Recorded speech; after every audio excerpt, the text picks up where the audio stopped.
Assalamualaikum warahmatullahi wabarakatuh. Perkenalkan, nama saya Asraf Wadib, NPM 19734004. Di sini saya dan kawan saya akan menjelaskan tentang bakteri Archaea. Kenalkan, nama saya Archaea Putranada, NPM 19734003. Archaea merupakan mikroorganisme yang hidup tertua di bumi.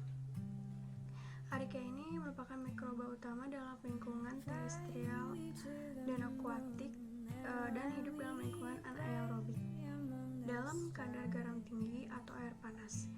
Kemudian dalam lingkungan yang terkena panas di bumi, serta beberapa terdapat sebagai senian saluran pencernaan hewan. Bentuk bakteri terbagi menjadi 3, yaitu bentuk batang atau basil yang terdiri dari monobasil, diplobasil, dan streptobasil. Kemudian ada bentuk bulat yaitu kokus, terdiri dari monokokus, diplokokus, tetrokokus, streptokokus, staphylococcus, dan yang terakhir ada sarkina. Kemudian yang ketiga ada bentuk spiral, yaitu spiral, spiraresta, dan vibrio. Kemudian terdapat struktur dari Archaea ini. Yang pertama ada flagella atau flagellum yang filamen menonjol dari sel bakteri dan terdiri dari protein. Kemudian yang kedua ada kapsul. Fungsi ini sebagai alat perlindungan.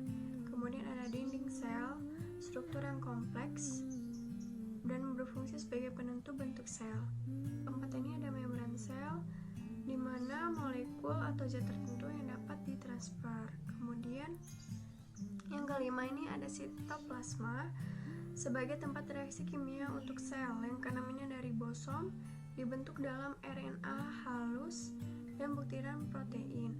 Kemudian yang ketujuh ini ada klorosom, struktur di bawah membran plasma. Yang kedelapan ada vakuolagas, berguna untuk memungkinkan bakteri mengapung di air sehingga dapat terkena cahaya. Kemudian yang sembilan ini ada plasmid, sirkular DNA yang dapat diwariskan dengan membawa gen tertentu. Kemudian ada 10 ini bahan nuklir atau kromosom DNA, dan yang ke-11 ini adalah mesosom, bertindak sebagai pembangkit energi. Klasifikasi Archaea. Yang pertama yaitu metanogen, bersifat anaerobik dan kemosintetik. Metabolisme membentuk gas metana atau CH dengan cara mereduksi karbon dioksida atau CO2. Hidup di tempat dengan kadar metana tinggi. Memperoleh makanan dengan membusukkan sisa tumbuhan mati. Tumbuh baik pada suhu 98 derajat Celcius dan mati pada suhu 84 derajat Celcius. Contohnya, Methanobacteriales, Methanococales, Methanomicrobiales, Methanosarcinales.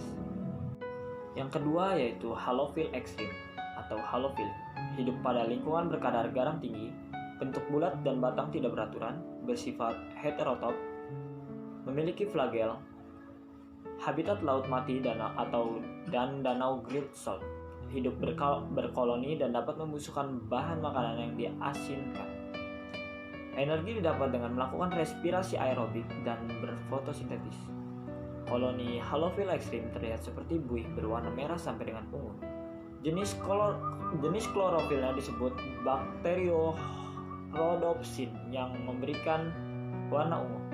Contohnya Halobacterium salinarium, Halococcus Natronobacterium.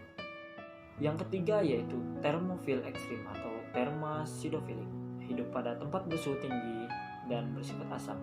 Hidup dengan mengoksidasi sulfur, hidup pada suhu 45 derajat Celcius sampai dengan 110 derajat Celcius dan pH 1-2 atau asidofilik. Berbentuk batang, bulat atau filamen, metabolisme belerang. Contohnya Sulfolobus yang hidup di mata air sulfur di Yellowstone National Park. Reproduksi Archaea dibagi menjadi 2, yaitu aseksual dan seksual. Aseksual yaitu pembelahan biner atau pembelahan langsung tanpa melalui tahapan seperti pada mitosis. Yang kedua seksual dibagi lagi menjadi 3, yaitu seksual transformasi, seksual transduksi, dan seksual konjugasi. Reproduksi bakteri aseksual atau pembelahan binar.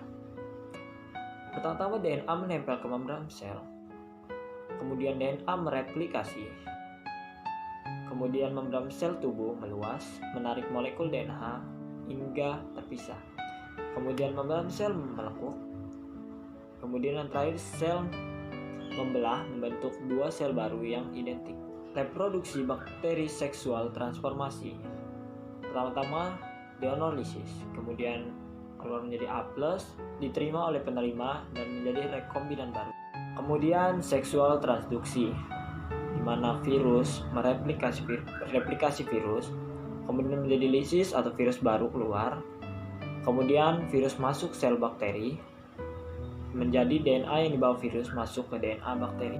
Sedangkan seksual konjugasi dapat dilihat seperti gambar di samping. Peranan bakteri archaea. Yang pertama, keuntungan. Enzim archaea dapat digunakan untuk menambah kemampuan sabun cuci pada suhu dan pH yang tinggi. Kemudian enzim archaea dapat digunakan dalam industri pangan untuk mengubah pati jagung menjadi dextrin. Kemudian beberapa jenis archaea dapat digunakan untuk mengatasi pencemaran tumpahan minyak. Kemudian archaea membantu pencernaan makanan.